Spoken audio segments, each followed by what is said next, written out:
दिलवाले का दर्द भाग 2। आर्यन ने उस पीपल के पेड़ के नीचे मंदिर बनवाने के बाद अपने जीवन को एक नया मोड़ देने का फैसला किया। वह वहाँ हर रोज़ आता, सिया की यादों में खोकर प्रार्थना करता और अपने दिल की बात करता।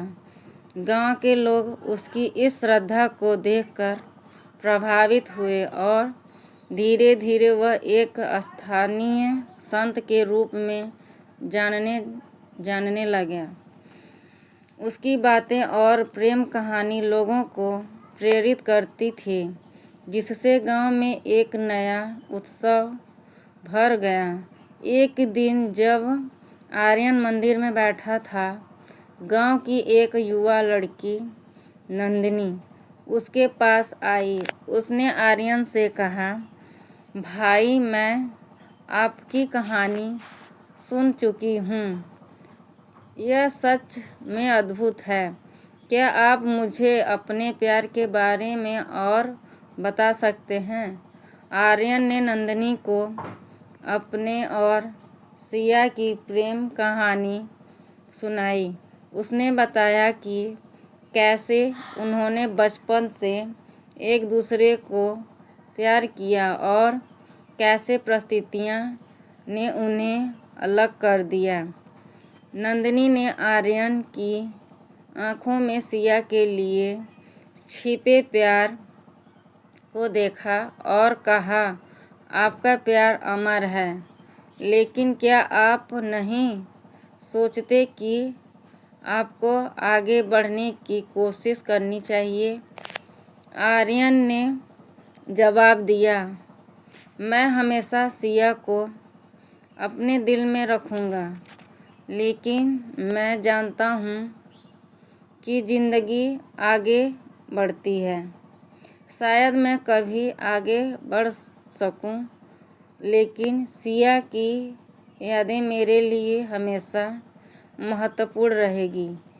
नंदिनी ने आर्यन की बातों को ध्यान से सुना और कहा, आपकी कहानी सच में प्रेरणादायक है।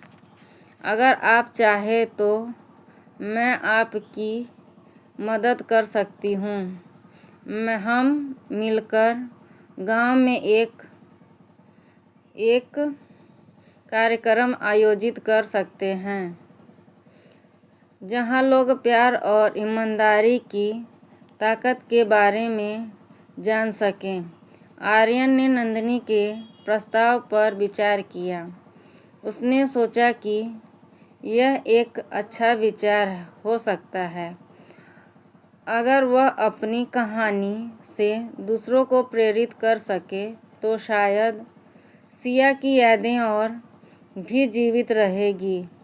इस प्रकार उन्होंने गांव में प्यार का उत्सव आयोजित करने का निर्णय लिया। प्यार का उत्सव गांव में एक बड़ी घटना बन गया।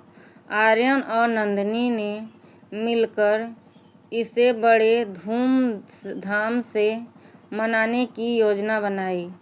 उन्होंने गांव के हर घर में जाकर लोगों को आमंत्रित किया। उत्सव में गीत, नृत्य और प्रेम की कहानियाँ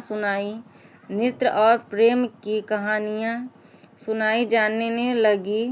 यह एक ऐसा मौका था जब सभी ने प्यार की ताकत को महसूस किया। उत्सव के दिन आर्यन ने सिया की यादों में एक विशेष पूजा की। उसने सिया की पसंदीदा फूलों की माला बनाई और उसे मंदिर में चढ़ाया। उस दिन गांव के सभी लोग आर्यन की इस भावना को समझते हुए उसके साथ खड़े हुए। जब आर्यन ने अपनी कहानी फिर से सुनाई तो सबकी आंखों में आंसू थे। उसने कहा, सच्चा प्यार कभी नहीं मरता, यह हमेशा हमारे दिल में जीवित रहता है। उसके शब्दों ने लोगों के दिलों को छू लिया और सभी ने उसके प्रति सम्मान व्यक्त किया।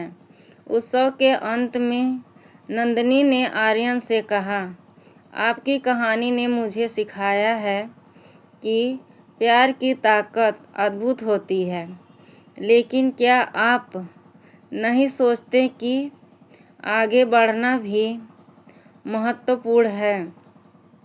आर्यन ने गहरी सांस ली और कहा, हाँ, मैंने यह समझा है।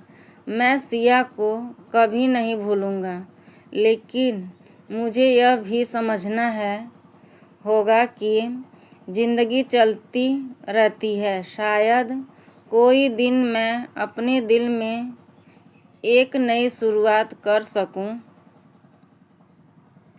समय बीतता गया और आर्यन ने धीरे धीरे नंदिनी के प्रति एक विशेष आकर्षण महसूस किया शुरू किया।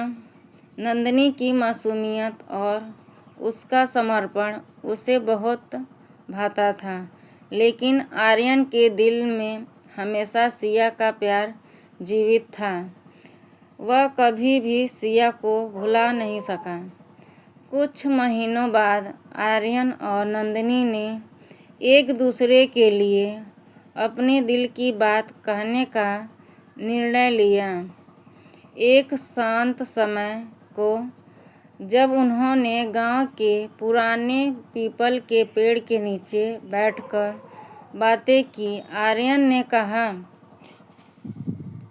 नंदिनी, तुमने मेरे जीवन में एक नई रोशनी लाई है। मैं तुम्हारे साथ आगे बढ़ना चाहता हूँ, लेकिन मैं सिया को कभी नहीं भूलूंगा। नंदिनी ने मुस्कुराते हुए कहा, मैं समझती हूँ आर्यन, सच्चा प्यार कभी ख़त्म नहीं होता। मैं चाहती हूँ कि तुम सिया की यादों को अपने दिल में रखो, लेकिन मुझे भी अपने प्यार का एक मौका दो। आर्यन ने नंदिनी को देखा और उसने उसके हाथ को थाम लिया। उसने महसूस किया कि सच्चा प्यार निभाने के लिए कभी कभी हमें अपने दिल की बात सुननी पड़ती है। उस पल उसने तय किया कि वह सिया की यादों में एक साथ साथ नंदिनी के प्यार को भी अपने दिल में जगह देगा। इस प्रकार नंदिनी ने अपनी जिंदगी में एक नया अध्याय शुरू किया। उसने सिया की यादों को अपने साथ रखा, लेकिन नंदिनी के प्यार को भी अपने जीवन में स्वीकार किया। यह एक नई शुरुआत थी, जहां सच्चे प्रेम की गहराई एक बार फिर से महसूस हुई। आर्यन की कहानी अब सिर्फ एक कहानी नहीं थी, बल्कि यह एक प्रेरणा बन गई कि कैसे प्यार में हमें आगे बढ़ने की ताकत देता है। प्यार कभी ख़त्म नहीं होता, यह केवल नई रूपों में बदलता है।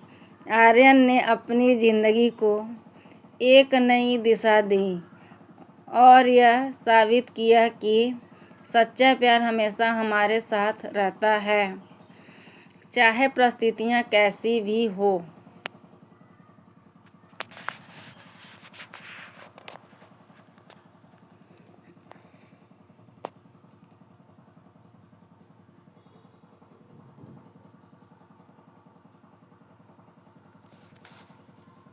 मेरे चैनल को लाइक, शेयर, कमेंट और सब्सक्राइब करिएगा। धन्यवाद।